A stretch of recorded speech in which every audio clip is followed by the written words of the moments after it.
नमस्कार श्रोताओं, ज्योतिर्मठ उत्तराखंड में आप सुन रहे हैं 88.4 एफएम आईबेक्स तरान। आपके अपने पहले कम्युनिटी रेडियो स्टेशन में आपका हार्दिक स्वागत है। आज के इस खास दिन पर हम इस रेडियो स्टेशन को ज्योतिर्मठ को समर्पित कर रहे हैं और इस मौके पर हमारे बीच उपस्थित हैं हमारे देश के थल सेना अध्यक्ष जनरल उपेंद्र द्विवेदी, परम विशिष्ट सेवा मेडल, अति विशिष्ट सेवा मेडल। जनरल उपेंद्र द्विवेदी ने भारतीय सेना के 30वें थल सेना अध्यक्ष के रूप में 30 जून 2024 को यह पदभार संभाला। आपने अपनी प्रारंभिक शिक्षा सैनिक स्कूल रीवा से प्राप्त की। 1981 में आपका एनडीए में चयन हुआ। 15 दिसंबर 1984 को भारतीय सैन्य अकादमी देहरादून से जम्मू और कश्मीर राइफल्स की 18वीं बटालियन में आपने कमीशन प्राप्त किया और उसी रेजिमेंट को बाद में आपने कमांड भी किया। आपको उत्तर, पश्चिम और पूर्वी सीमाओं पर हर तरह की भौगोलिक परिस्थितियों में काम करने का अनुभव है, चाहे वह बर्फीली पहाड़ हो, रेगिस्तान हो या नदी क्षेत्र हो। आपने जम्मू कश्मीर और पूर्वोत्तर क्षेत्रों में सफल ऑपरेशंस को अंजाम दिया है। आपने राइजिंग स्टार कोर और उत्तरी कमान का भी बखूबी नेतृत्व किया। आपने सेना के आधुनिकीकरण में अहम भूमिका निभाई है और स्वदेशी हथियारों व टेक्नोलॉजी को बढ़ावा दिया है। स्टाफ की भूमिकाओं में भी आपने लॉजिस्टिक्स, ऑपरेशंस और प्लानिंग में सराहनीय योगदान दिया है। आपने सेवा के लिए हथियार खरीद की प्रक्रिया को तेज किया है और नई तकनीकों जैसे एआई और ब्लॉकचेन टेक्नोलॉजी को बढ़ावा दिया। सर, हमें बहुत गर्व है कि आज ज्योतिर्मठ के लोगों को संबोधित करने के लिए आप हमारे बीच उपस्थित हैं। आपका बहुत बहुत धन्यवाद।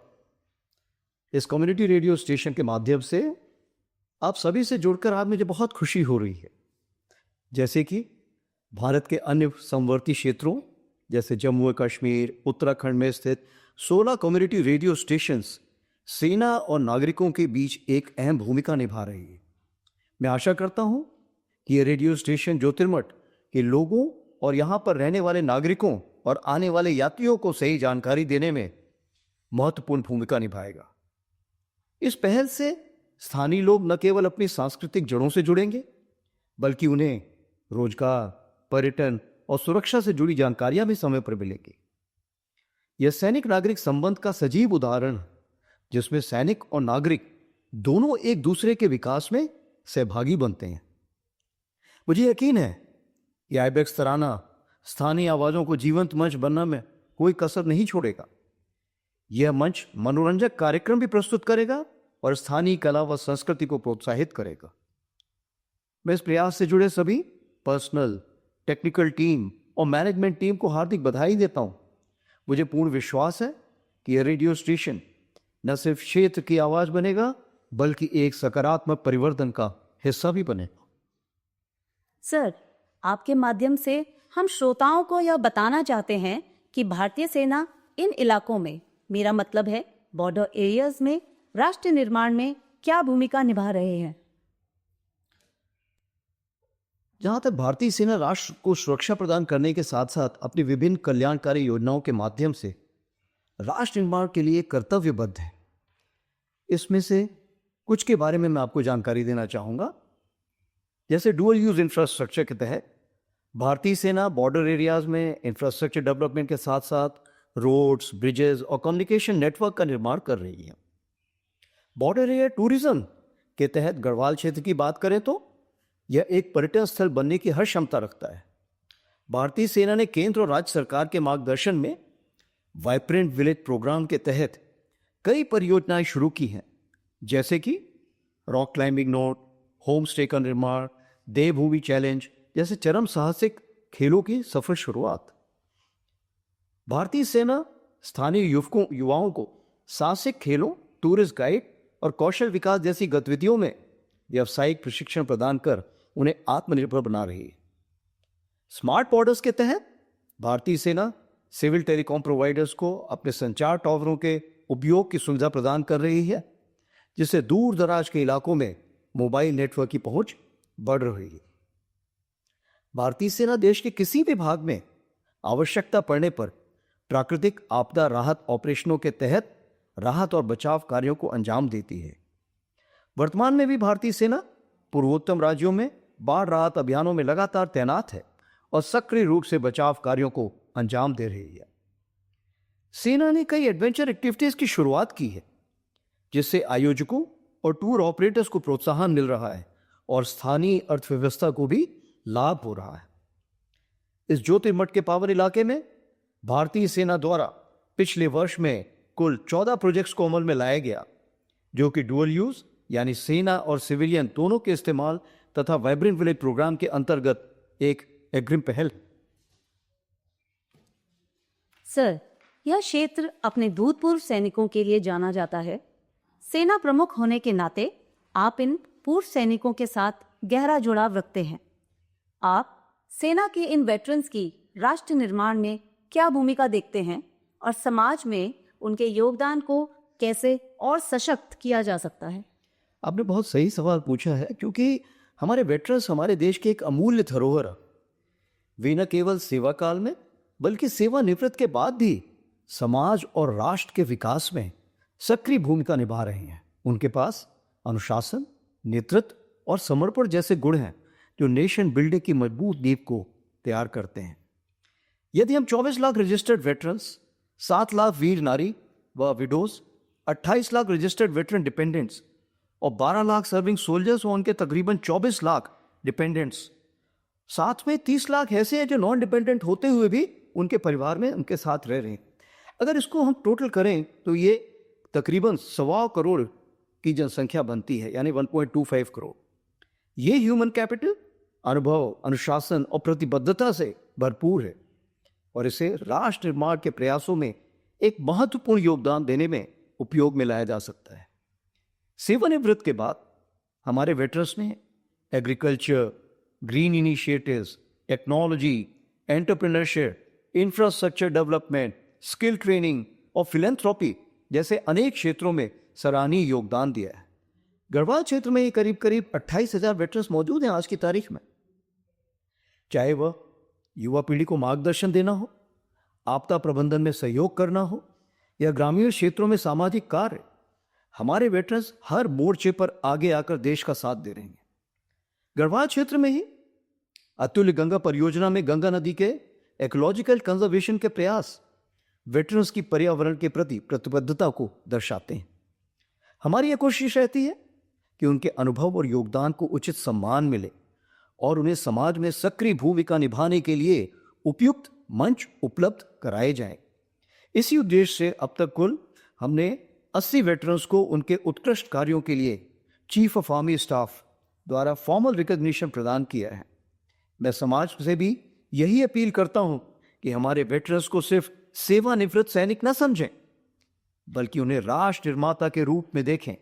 उनका अनुभव देश के लिए एक अमूल्य संपत्ति है। सर, आपने एक बहुत ही सराहनीय और महत्वपूर्ण बात कही है।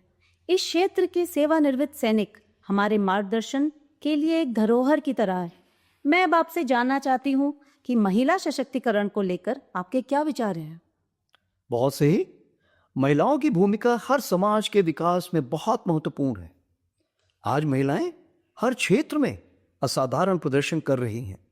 देवभूमि में भारतीय सेना के यान्स ऑफ योर जैसे पहल काबिले तारीफ हैं, जिसके द्वारा स्थानीय महिलाओं को हस्तशिल्प के क्षेत्र में अपने कौशल का उपयोग कर आजीविका कमाने और अपनी छिपी प्रतिभा को पुनर्जीवित करने का अवसर मिल रहा है।